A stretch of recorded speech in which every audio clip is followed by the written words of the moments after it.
E aí pessoal, tudo bem com vocês? Bora para mais um vídeo do XRP no TheCryptoBase. Deixa eu te avisar algo que quase ninguém percebeu ainda. O acesso ao XRP está se fechando enquanto todo mundo olha para o preço. Não é sobre errar a hora certa, é sobre perceber tarde demais que o jogo continuou, só que sem você. Enquanto o varejo discute se o XRP sobe ou cai, a decisão real já foi tomada em outro nível, e quem não enxerga isso agora vai descobrir que o mercado não começa no preço, ele começa decidindo quem fica de fora. Nos últimos dias, duas matérias circularam separadamente em sites diferentes, falando com públicos distintos. Sozinhas, parecem comuns, mas quando você junta as duas, surge um padrão que incomoda. De um lado, o XRP sendo tratado como infraestrutura, um ativo pensado para uso institucional, capaz de ser emprestado como parte do funcionamento do sistema financeiro. Do outro, um alerta direto para a maioria das pessoas. Pode chegar o dia em que possuir nenhum XRP será possível. Agora pensa comigo, se um ativo começa a ser estruturado para uso institucional contínuo e ao mesmo tempo o acesso a ele começa a desaparecer para o investidor comum, isso não é volatilidade, é transição. Por isso, esse vídeo não é sobre preço, é sobre acesso. Se você quer entender esses movimentos antes que o mercado avance sem o varejo, se inscreve no canal, deixa o like agora, porque esse tipo de leitura não aparece quando já é óbvia.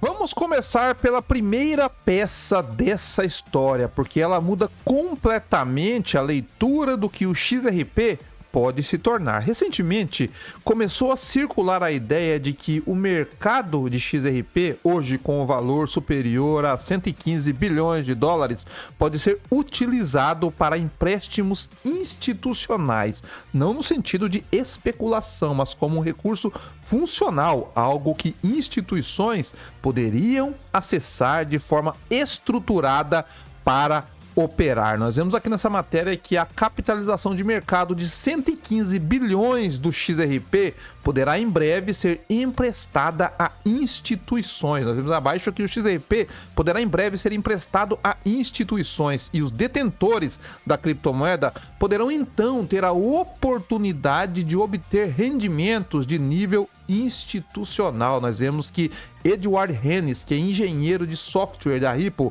forneceu detalhes sobre o protocolo de empréstimos XRP Ledger em 19 de dezembro. Nós vemos que após o lançamento, o sistema de empréstimos nativo do protocolo oferecerá crédito com preço fixo, taxa fixa e garantia de pagamento em XRP para instituições.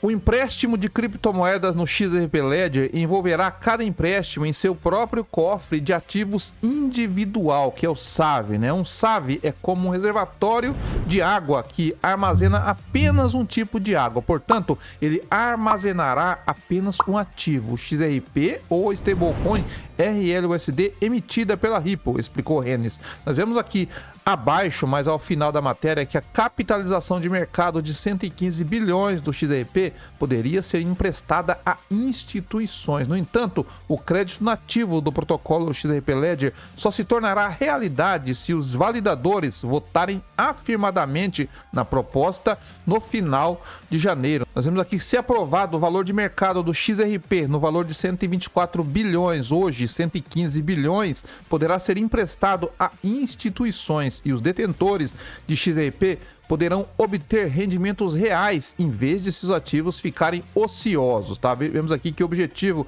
é transformar o XRP Ledger de um livro-razão para empresas de pagamentos em uma plataforma de finanças institucionais mais abrangentes, criando novas funções produtivas para o XRP e o RLUSD. Isso proporcionaria o Ledger como uma infraestrutura de liquidação e crédito para instituições. Agora vamos interpretar isso com calma. Instituições não emprestam ativos por conveniência, elas só emprestam aquilo que precisam usar constantemente. Quando um ativo entra nesse tipo de estrutura, ele deixa de ser apenas algo que sobe e desce no gráfico, ele passa a ser parte da engrenagem do sistema: liquidez, liquidação, eficiência operacional. E quando isso acontece, o ativo começa a sair do mercado aberto, ele deixa de circular livremente e ele passa a operar em camadas que o varejo não acompanha. Enquanto isso acontece, quem está olhando só para o gráfico tem a sensação de que nada está acontecendo. Agora segura essa informação, porque ela se conecta diretamente com a segunda matéria, e é aqui que o cenário começa a ficar desconfortável para o investidor comum. E se isso já está fazendo sentido para você, se inscreve no canal, deixa o like, compartilha esse vídeo, porque entender esse tipo de movimento no meio do caminho é exatamente o que separa quem reage de quem se posiciona. Pouco tempo depois surge uma ideia que parece exagerada à primeira vista, quase sensacionalista: a ideia de que 99% das pessoas talvez nunca consigam possuir nenhum XRP. Antes de reagir emocionalmente, vale ouvir exatamente como isso está sendo colocado. Aqui na matéria nós vemos que especialista afirma que 99% das pessoas podem nunca possuir um XRP.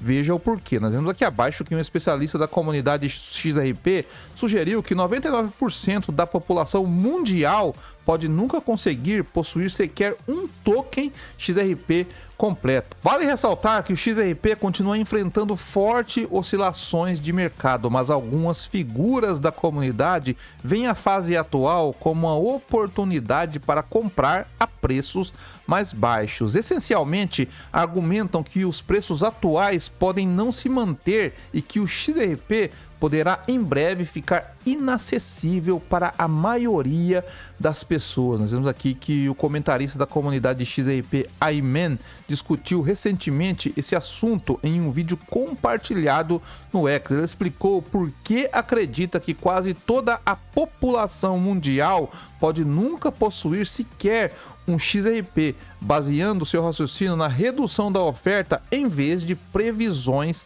de preço. Nós vemos aqui que o que os números da carteira XRP revelam sobre a propriedade. Nós vemos que na época de seu comentário, o XRP estava cotado a 1,86, o que, segundo Ayman, era praticamente equivalente a $2. Embora muitos ainda considerem esse nível acessível, ele alertou que outros fatores estruturais poderiam mudar isso rapidamente. Nós vemos que Ayman baseou seu argumento em estatísticas de carteiras XRP. Notavelmente, ele apontou que cerca de 7,4 milhões de carteiras XRP foram criadas desde o lançamento da rede. Os dados do XRP Scan confirmam isso, indicando que o XRPL teve exatamente 7 milhões e 441 mil contas ativadas. Nós vemos aqui que, no entanto, a Ayman ressaltou que esse número não reflete a quantidade real de detentores de XRP. Especificamente, vários indivíduos e empresas operam múltiplas carteiras, alguns controlando 3, 5 ou até mesmo 10 carteiras cada. Nós vemos aqui abaixo que a diminuição da oferta de XRP em meio a crescente demanda. Nós vemos que a Ayman explicou que a situação de propriedade cria uma barreira para uma participação mais ampla. Para que a posse do XRP atinja apenas 1% da população mundial, seria necessário que 1 em cada 100 pessoas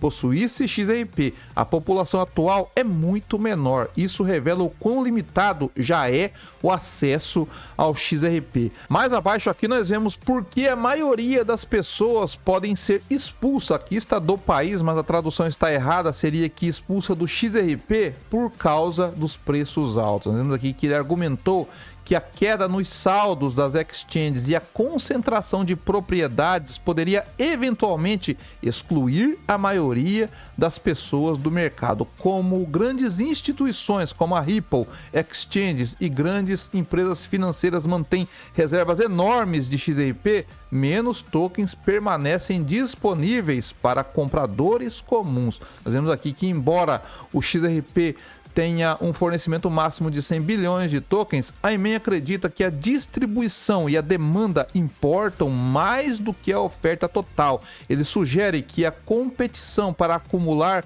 XRP se intensificará à medida que a conscientização aumentar, o que poderá impulsionar os preços para cima e limitar o acesso para novos participantes. Nós vemos aqui que basicamente a Iman disse que qualquer pessoa que já possua XRP está à frente da maioria global. Agora conecta os pontos. Se instituições começam a precisar do XRP para operar, se estruturas são criadas para acesso contínuo ao ativo e ao mesmo tempo a oferta disponível para o mercado comum diminui, isso não é teoria de conspiração, é incentivo econômico. Quando a demanda deixa de ser especulativa e passa a ser funcional, o mercado muda de fase. E nessa fase, o preço deixa de ser a variável mais importante. A variável passa a ser disponibilidade. E é aqui que acontece a transformação de mentalidade. O XRP deixa de ser algo que você compra esperando subir e passa a ser algo que os outros precisam acessar para fazer o sistema funcionar. E quando um ativo chega nesse ponto, a lógica muda completamente. Não importa mais quem comprou barato, importa quem tem acesso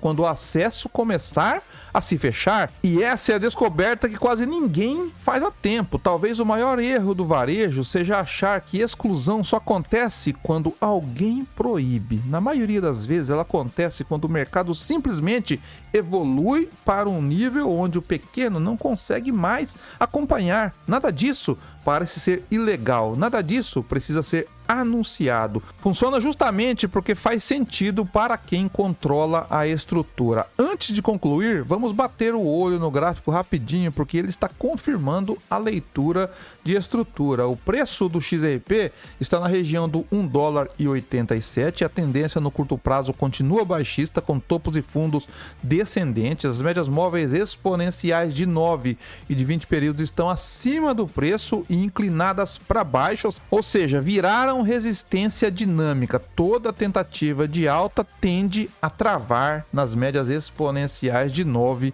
e de 20 períodos. De suporte, a zona mais sensível agora é $1,90 a $1,85. Se perder com firmeza, abre espaço para buscar liquidez mais abaixo. Do lado de cima, as resistências mais claras ficam em $2,05, depois $2,14 e aí sim $2,35, que é o nível que começaria a mudar a estrutura. No RSI, ele está por volta de 40 pontos, 38 a 40 pontos, baixo, sem força compradora evidente, mas também sem pânico extremo, típico de mercado pressionado, porém silencioso, onde o preço parece morto, mas a briga por posição continua. E é por isso que a narrativa de quantidade vem mudando com o tempo. Antes falava-se de milhares de tokens, depois centenas, agora até uma única unidade começa a ser vista como algo estratégico. Não porque vai deixar rico da noite para o dia, mas porque pode representar permanecer dentro do sistema quando ele começa a se fechar. E a pergunta que fica não é se o XRP sobe amanhã ou cai na próxima semana. A pergunta real é outra. Quando o XRP deixar de ser facilmente disponível, você vai estar do lado de dentro ou do lado de fora? E se você quer continuar aprendendo a enxergar o mercado por estrutura, não por hype, esse canal existe exatamente para isso. Então já deixa o like, se inscreve, porque quando o varejo percebe que o jogo mudou, o jogo já está sendo jogado em outro nível. E eu vou ficando por aqui. Bons negócios e paz.